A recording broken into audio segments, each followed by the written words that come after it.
It's time for the next piece of the puzzle. Today we're going to be talking about face control. Let's just jump right in.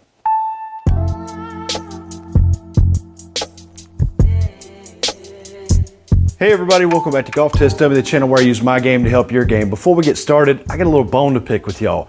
I put out a video, I think it was about 9, maybe 10 days ago at this point. I did some on-course stuff, and I've had plenty of you guys reach out to me and say, hey, when are you going to be on course? Show us some on course. I show you some on course you don't watch. But today we're talking about face control. I've got codes to save you some money on this brand new white vegan leather Sunday Golf Rider Bag. Use my code and the link down below. Go save yourself a little bit of money on it. If you've watched any of my videos recently, and you haven't, you'll know that I've talked about there only being like 3 or 4 things that must happen in a golf swing. Everything else is really just kind of theory or what some coach may think works for most people, or to be more accurate, what worked for them and they think it's going to work for you. But as you know, you can put on somebody else's shoes and they may not feel great. They might not even be the right size.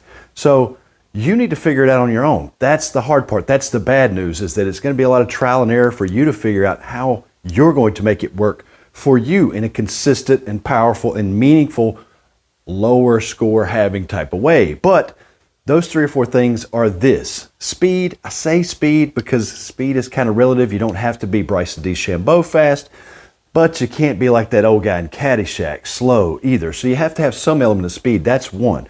Number 2, you have to be able to control your low point. Number 3, you have to be able to control your path.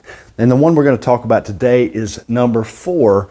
You need to be able to control the club face, especially in the impact zone. Down here, this little 1 to 2 foot space around the golf ball, before impact and just after impact, how you come into the golf ball and then how you exit the other side of the golf ball. You've got to have your club face oriented the way that you need it to be oriented for the type of shot you are going to hit. That is important. The difference between the club face and the path determines the curvature. All right, the way the club face is pointing when it impacts the golf ball determines about 75 or 85% of where it's going to start. Once you kind of start working on getting a good low point, you can get a consistent low point. I would say the most important thing is to be able to deliver the club face to the path in a very consistent manner. It can't be open and enclosed from shot to shot and then you expect to have the same ball flight. It's not going to happen that way. So you need to be able to deliver the club face pretty square, or the way that you want it to be delivered, closed or open, consistently. You need it to happen consistently. How do you do that? Well, there's really one pretty simple way, unless your hands are on some really worn grips and your hands are always slipping around on the grip of the club itself, then where you put your hands at address, that's where your hands are going to be relative to the grip of this club at any given moment during the swing. And if you've put your hands on in relation to the club face, meaning if my right hand is way under, or my right hand is way on top, or my right hand is pretty neutral, however you put your hand on that club, that's going to be a pretty good indicator of where your club face is going to be. We have nerve endings in our hands and fingers, and we can feel if our hand is coming back to the ball in a nice flush, compressive, square moment of impact, or if we're rolling our hand this way or leaving our hand open that way. You know the difference between a karate chop and a slap, right? You might be left hand dominant or you might be right hand dominant. Me, I tend to think about my left hand more. I'm more of a puller or a backhand thrower or a frisbee thrower. But some of you guys, you're going to be hitters. You're going to be baseball swing. You're going to be ping pong paddle. You're going to be forehand with a tennis racket. But all of those things, you know where the palm of your hand is. If I take my palm and I put it right here, even if I was right hand dominant in the swing, I know that that's pretty square to 90 degrees to that golf ball. And I know that if I make a zero path, pretty much swinging down the line, and I have my hand 90 degrees to that path, then I'm going to have a 0-0 when it comes to ball and path relationship. If I take my hand back here, I still know where this is without looking at it. I can look away and I can tell you where my palm is right now. I know where it is. So if you're using your left hand, you could think about the back of your left hand. You could think about the butt of your left hand pulling like that. However you think about it, however you get your action in the swing, if you set it up and the face and the hands are in this relationship, they're going to be in that relationship when you bring it back to the ball. The only way you can be closing the face down too much or leaving the face wide open, there's only one explanation that works. You didn't bring your hands back to where they were. A lot of times in the golf swing, what happens with people during their swing is they think they have a swinging problem. They think they have a problem with their swing. Oh, my elbow or my hips, or I'm swaying off of the golf ball, or I'm not rotating enough, or I'm not turning my shoulders enough. When in reality, how you move the hands away and then bring them back to and then through impact, it can be a very individual thing. The problem most of you guys have is that you're swinging so hard and so fast. You're really trying to put that speed on it because all the coaches tell you that speed is just super important. How to increase your swing speed. You want to hit the ball further, have more speed. But really, you're getting to a place that you can't handle the speed. Almost like somebody traveling really fast on a motorcycle, and then they start coming into some turns and some curves. They're going way too fast to be able to control it, and then they slip and they wipe out. They were going way too fast for what they could handle. So start off slow. Start off small. Again, I'm a left-hand dominant player. You guys might be right. My youngest daughter, she's a right-hand hitter. I'm a left-hand hitter, all right? So just start off small. I'll keep my feet kind of close together.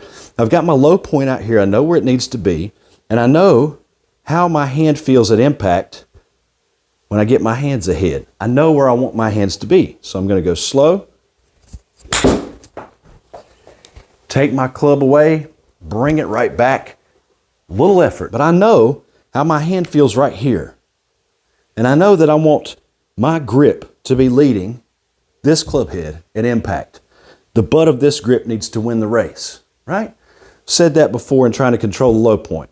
So if I were to go ahead and set my hand ahead, I know where it is. I just need to bring it right back from whence it came. Here's a little secret. It'll only be at a square if you take it at a square. Another way to put that would be, if you want the club face to return back to the ball square, don't ever take it out of square. A lot of you guys are like me. You're old school. And the takeaway that you saw in all the old coaching drills, all the old films, was to get the toe up.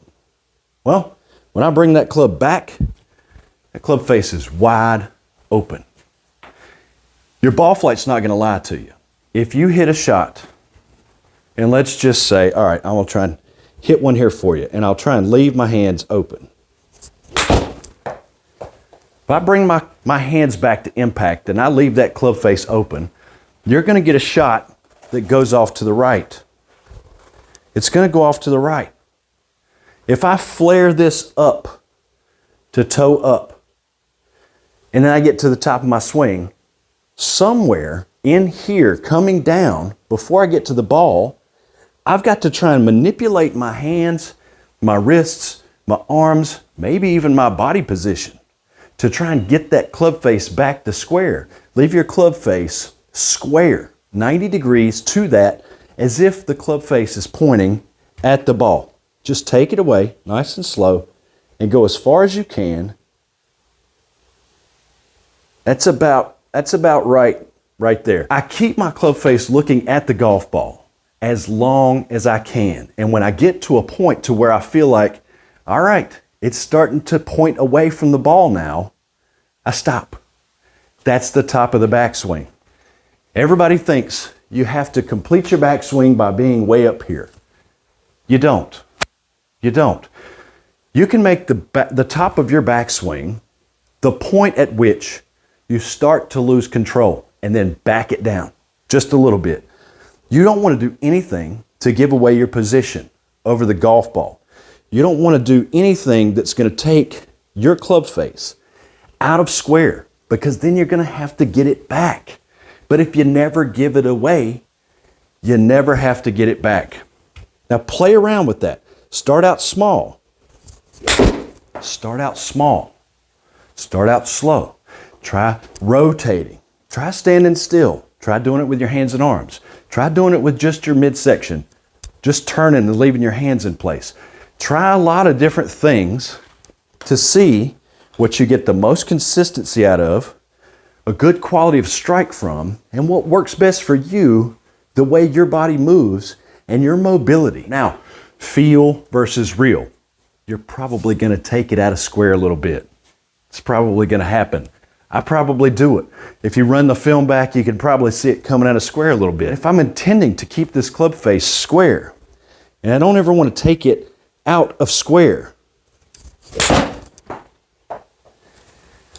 then more often than not, it's probably not going to come that far out of square. You can get good, concussive, compressive, powerful, effortless strikes that went 127 yards with an 8-iron, and I don't think I even made a half swing with it. When you combine low point control with face control, you can really start to find some great strikes and some consistency in your game. Guys, take the tips, don't take the tips. It's totally up to you. If you need to fit into a box of conventional golf coaching, that's fine. That's your path. What I've done with this channel and what I've experimented with over for the years and what I've heard from a lot of you out there is that there can be simpler, easier, better ways for a lot of us to find enjoyment with the game. I hope you find yours. I hope this channel helps do that. See you in the next video.